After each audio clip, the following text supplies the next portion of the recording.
hands where I can see them. Now, she was holding a paper coffee cup and a phone. That was all. But Officer Travis Mercer crossed the width of Concourse C at Easton International like she'd pulled a knife on him.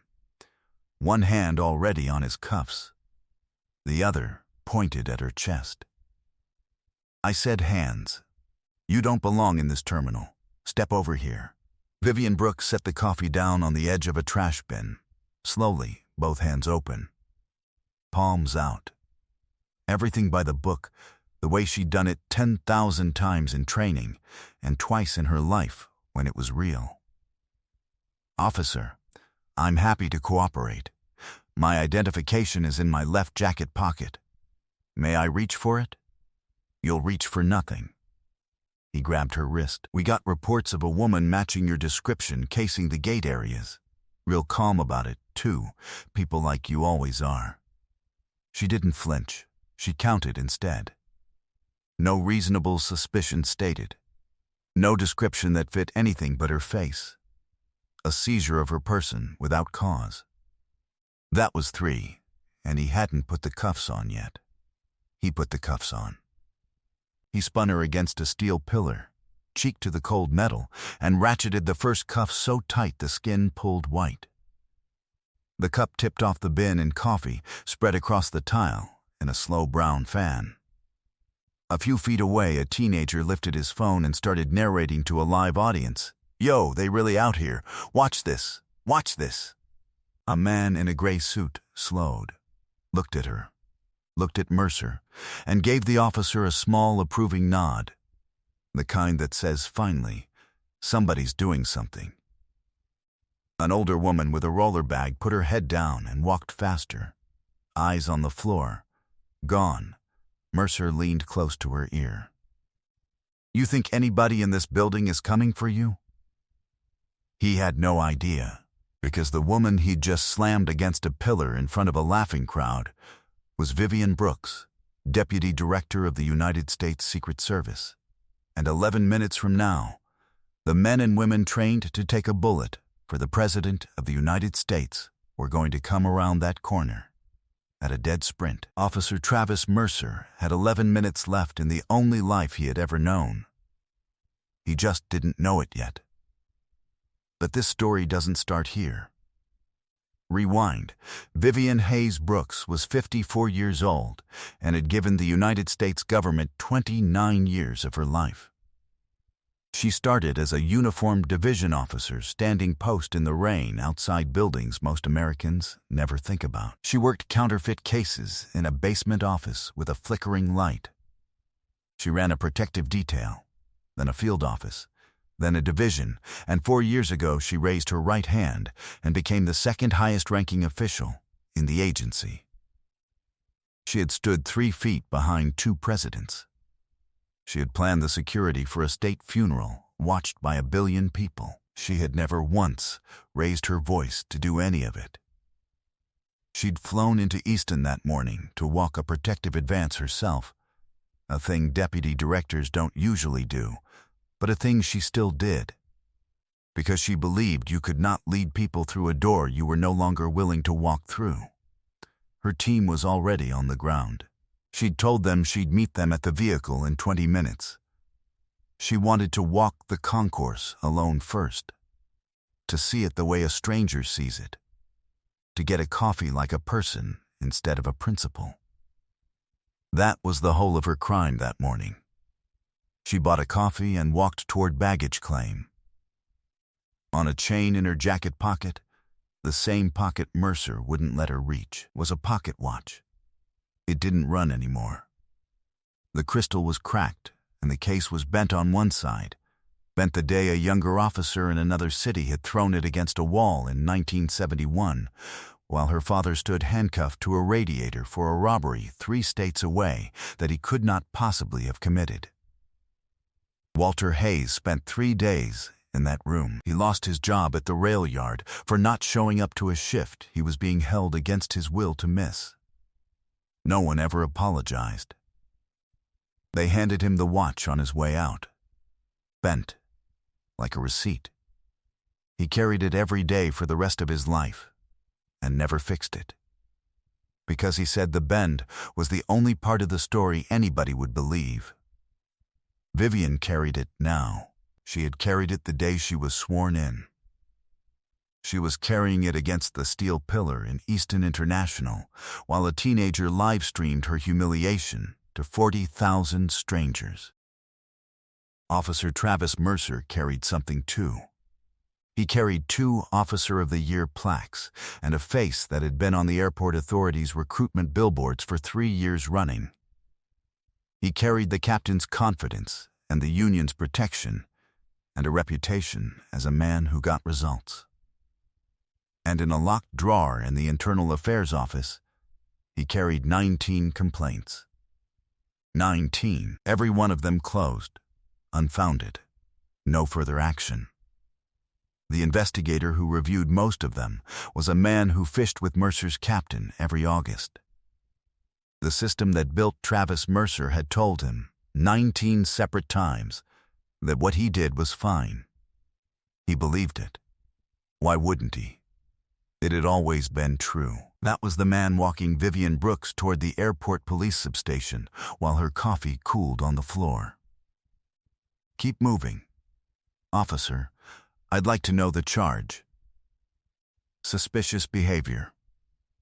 Failure to comply. We'll figure out the rest inside. His partner, Officer Reed Keller, 26 and 3 months off probation, walked half a step behind. Eyes moved. Mercer, she had a coffee, man. You sure about this? Make sure the report's clean, Keller. That's your job. Worry about your report. Keller worried about his report. He did not worry about the woman. Inside the substation, Mercer pushed her into a plastic chair bolted to the floor and started filling out a field card. He took her phone. He did not read the badge folio she told him twice was in her jacket. He worked slowly, enjoying it, the way some men slow down precisely because they can. Phone call, she said. When I'm ready. I'm entitled to it now. He laughed. Listen to the vocabulary on this one. He slid a desk phone across to her like he was doing her a favor. 1 call. Make it count. She made it count. 200 miles away, in a faculty office lined with 20 years of civil rights litigation, Julian Brooks picked up on the second ring. He had argued before the Supreme Court 3 times. He had 400,000 people who read every word he posted. He listened to his wife's voice. Flat, careful, deliberately stripped of feeling. The voice she used only when she was being recorded by someone hostile, and he understood every layer of it at once. Easton Airport Police Substation, she said. I've been detained without cause and cuffed. I'm fine. I'm not saying anything else on this line. I've got it, Julian said. Don't say another word. I love you. I've got it. He had it. He started making calls that started other calls. 8 minutes left. Out at the curb, a young agent named Cole checked his watch and frowned. The deputy director was 4 minutes past the rendezvous. Vivian Brooks had never in his memory been 4 minutes past anything. He called her phone. It rang in Travis Mercer's shirt pocket, and Travis Mercer looked at the unknown number and silenced it. Because he was busy, and because he was a man who silenced things. Cole called Special Agent Sloan, the advance lead. Deeds overdue and not answering. That's not her. Sloan didn't hesitate. Pull her in on the terminal cameras. Now, in the substation, Mercer leaned back. You know what your problem is? You people always want to make everything a federal case. He smiled at his own joke. Keller didn't. You think the cavalry's coming? Mercer went on. You think somebody important's gonna walk through that door for you? He gestured at the cinder block room. The bolted chair, the one buzzing light. This is it. This is the whole world right now. Just you and me. And nobody out there knows your name. Vivian looked at the bent watch he'd tossed on the desk with her keys and her folio. 6 minutes, she said quietly. What? Nothing, officer, she counted. Unlawful detention, excessive force on the cuffs, denial of identification, failure to state a charge, seizure of a credential he refused to read. She was at 15 violations and still counting, and her face never moved, and that stillness was making Travis Mercer angry in a way he couldn't name, because the whole pleasure of the thing depended on her being afraid, and she simply wasn't. Down the hall, a sergeant named Dana Ruiz looked up from a desk in internal affairs. Ruiz had been in that office 2 years. Ruiz had personally tried to move forward on 4 of Mercer's 19 complaints and watched every one of them die in committee. Ruiz had a folder, a thick one, kept current out of stubbornness more than hope.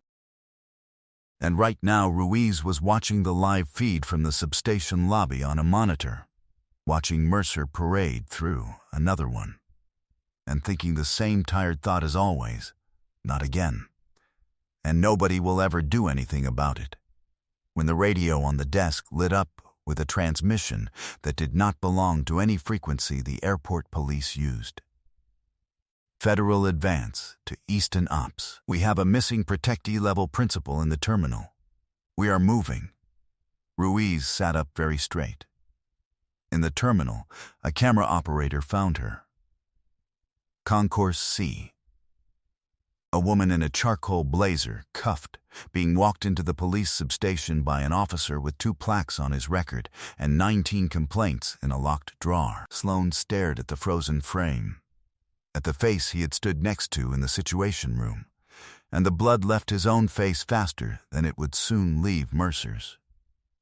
That's the deputy director, Sloan said. That's Brooks. Everybody, go. 2 minutes. Travis Mercer was telling Keller about the lake house he wanted to buy. He had his feet up on the corner of the desk. He had his thumbs hooked in his belt. He was, in his own mind, a man at the very top of his powers, a man who had once again proven that his instincts were better than the rules, a man whose career stretched out ahead of him bright and protected and endless.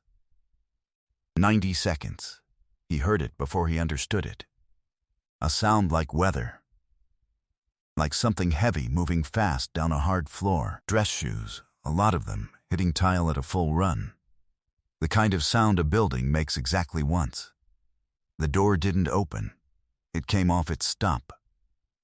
They came in low and fast and silent, 4 of them, then 6, then more behind, earpieces and hard eyes, and one phrase that cut the room in half. Deputy Director Brooks, are you injured? Travis Mercer's feet came off the desk. Sloan was already at her side, already reading the cuffs, already turning a shade of gray that Keller would describe to investigators for the rest of his career. Ma'am, are you hurt?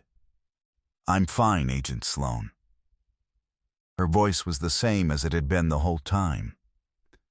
Calm, quiet, measured.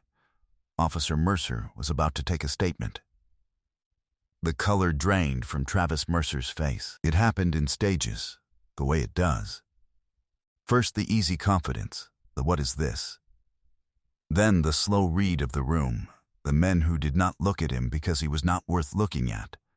The badges on belts that were not airport police, the way they had arranged themselves around the woman in the bolted chair as if she were the most important object in the building.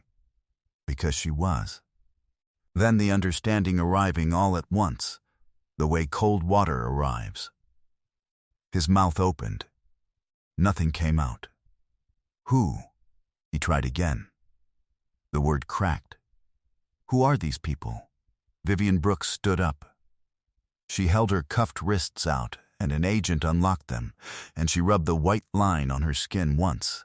The only thing she allowed herself. The single moment in the whole ordeal where her body admitted it had cost her something. Then she picked her father's bent watch up off the desk and put it back in her pocket. She looked at Travis Mercer. I run them, she said. That was all. 3 words. The room held them, the way a room holds a struck bell. She did not raise her voice. She did not say what would happen next. She didn't need to. She straightened her blazer, told Sloan she'd want the terminal footage preserved, and the young officer's body cam pulled before anyone touched it, and she walked out of the substation she had been dragged into 11 minutes before, agents folding in around her like a tide coming back to a shore. Behind her, Travis Mercer sat down in the bolted chair without meaning to. Here is what 11 minutes cost him. By that night, the teenager's live stream had been clipped, captioned, and posted to every platform that exists. And Julian Brooks had reposted one of them with 7 words. "This is what color of law looks like." And 40,000 viewers became 2 million by morning, and 11 million by the end of the week. The gray-suited man who had nodded his approval was identifiable in 3 of the clips. He took his account down. It did not help. By the next morning, the Department of Justice had opened a federal civil rights investigation. Not an internal one. Not a courtesy review run by a man who fishes with the captain. A federal one, into the deprivation of a citizen's rights under color of law. A citizen who happened to be the deputy director of the Secret Service, but the charge, the lawyers were careful to say in every filing, was the same charge it would have been for anyone.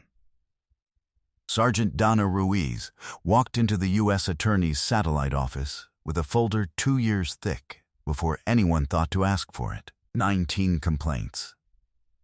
The dates, the dismissals, the name of the investigator who closed most of them, and the name of the lake they fished.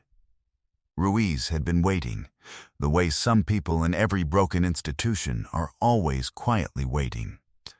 For one case, the machine would not be allowed to swallow.